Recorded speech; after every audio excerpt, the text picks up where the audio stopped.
O primeiro non é un acordo propiamente, é un balance que coñeceu o Consello da Xunta de Galicia, pero creo que especialmente oportuno nestes momentos porque fai referencia ás incidencias e ás conseguintes actuacións feitas pola Consellería Responsable de Infraestructuras derivado de todo o que aconteceu nas estradas polas borrascas, polo tren de borrascas que tivemos nas últimas semanas. A rede viaria autonómica ten algo máis de 5.500 kilómetros e garantir a súa seguridade e o seu bo estado é unha prioridade. De feito, destinamos nestes orzamentos 71,5 millóns de euros solo ao mantemento da rede autonómica de estradas, os 5.500 kilómetros. Isto é un mantemento ordenario, pero durante estas últimas semanas houve moitos incidentes, moitas incidencias que houve que resolver derivado das borrascas. Concretamente, 1.150 incidencias se registraron nas estradas autonómicas a causa dos temporais entre 1 de xaneiro e o pasado 15 de febreiro. 341 en Pontevedra, 301 en Lugo, 271 na Coruña e 237 en Ourense. As incidencias relacionadas con limpar estradas de restos de auga, de árbores, desprendementos, problemas que se produciron no firme por mor das drenaxes. A práctica totalidade destas 1.150 incidencias están resoltas e solamente estarían por rematar, están en curso de resolverse, a reparación dos desprendementos que houve nas autovías do Morrazo e do Val Miñor. Isto é o contido xeral deste balanzo, deste informe, que hoxe presentou ante o Consello a Consellería de Infraestructuras. Hai outro acordo promovido por esta Consellería que ten que ver co proceso que se está seguindo dende que no ano 2025 un ditamen da Comisión Europea cuestionou a legalidade da prórroga da concesión da autoestrada ata o ano 2048. Saben que este ditamen da Comisión Europea daba un último aviso ao Goberno Central advertindo que España podía ser levada, ademais, ante o Tribunal de Xustiza da Unión Europea. O Reino de España fixo alegacións sobre este asunto. A Xunta de Galicia reclamou repetidamente que se nos dera traslado estas alegacións, asunto do máximo interese, avaliado polo Parlamento de Galicia, ten que ver con todas as cuestións que xiran ao redor da AP9 e o Ministerio, repetidamente, por unha última vez recentemente, negounos todo acceso á información basándose en cuestións de confidencialidade, de oportunidade, todo tipo de excusas. Por lo tanto, non sabemos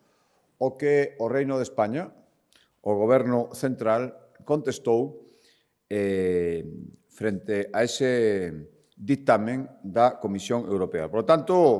non nos queda outro remedio, despois de terlo intentado, e foi o que hoxe acordou o Consello da Xunta de Galicia, presentar un recurso diante da Audiencia Nacional solicitando que se obrigue o Goberno Central a informar a Xunta de Galicia sobre a resposta que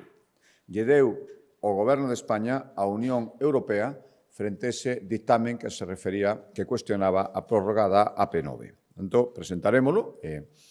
esperemos que teña que ser judicialmente, lamentamos que teña que ser así, que se lle obrigue o Goberno a darnos conta destes documentos.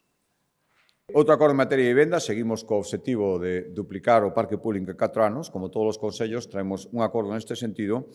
Este é a autorización de licitar a contratación de 36 vivendas públicas nunha parcela que nos cedeu o Concello de Porriño. 36 vivendas, investimento de algo máis de 8 millóns de euros. A parcela ten 1.900 metros cuadrados, está na zona de Sequeiras, no Concello de Porriño, e a previsión, isto é xa licitación das obras, é ter rematadas as vivendas antes de que remate o ano 2028. E o último acordo, tamén de vivenda, que vai explicar ahora a conselleira máis pelo miúdo, se enmarca dentro da estrategia de solo residencial que busca, ademais da promoción directa que está facendo a Xunta de Galicia de Vivenda para duplicar o parque actual, queremos tamén habilitar terreos para favorecer que cooperativas e promotores construyan 20.000 vivendas protegidas e ata 5.000 vivendas de precio libre. Isto exixe moitos traballos, tanto do punto de vista administrativo como tamén obras de urbanización, e para iso a Xunta de Galicia agora mesmo está tramitando 12 PIAs, 12 proxectos de interese autonómico en 11 concellos galegos. O de hoxe, é dos máis importantes, dos máis potentes en investimento, afecta o Concello de Vigo. Hoxe aprobamos o proxecto de interese autonómico, o PIA, para habilitar solo residencial na zona do ofimático, no Concello de Vigo, e construir 2.000 vivendas, prácticamente o 100% con carácter protegido. Son 21 hectáreas na parroquia de Lavadores, en Vigo, xa digo, 2.000 vivendas, e o que facemos para axilizar prazos o máximo posible é traballar conxuntamente na xestión das obras de urbanización dos terreos, aparte de toda a tramitación administrativa. O proxecto tramitouse como proxecto industrial estratégico e, polo tanto, a súa autorización ambiental integrada iba ligada a esta condición e decae, precisamente, tomamos a decisión porque a falta de conexión eléctrica, como saben, fai inviable o avance como proxecto industrial estratégico e, por lo tanto, como autorización ambiental integrada iba ligado a eso, pois seguirá o mesmo camiño. Si se acredita que hai unha nova conexión eléctrica, diferente a que aportaron, porque está, bueno, saben que o Goberno dixo que era imposible, sería un novo expediente, polo tanto, volvería a empezar como novo expediente. Non sei en que quedamos, o sea, se hasta, bueno, foi o primeiro, se hasta o portavoz do partido, o secretario xeral do Partido Socialista en Galicia anunciou en nome do Goberno e despois o Goberno dixo que en ningún caso iba a haber conexión eléctrica. Durante moito tempo se reclamaba que este expediente non podía seguir aberto e, polo tanto, había que tomar algún tipo de decisión. Mesmo as preguntas moitas veces iban nese sentido. Por lo tanto, bueno, ahora hai unha fase de alegacións por parte da empresa que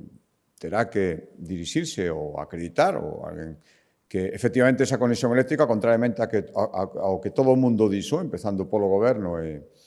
en declaracións oficiais, que esa conexión eléctrica non era posible. Por tanto, a Xunta de Galicia toma esta decisión en función de todo o manifestado e se non é capaz de acreditarse que esa conexión eléctrica existe, se pechará definitivamente ese expediente. Respecto a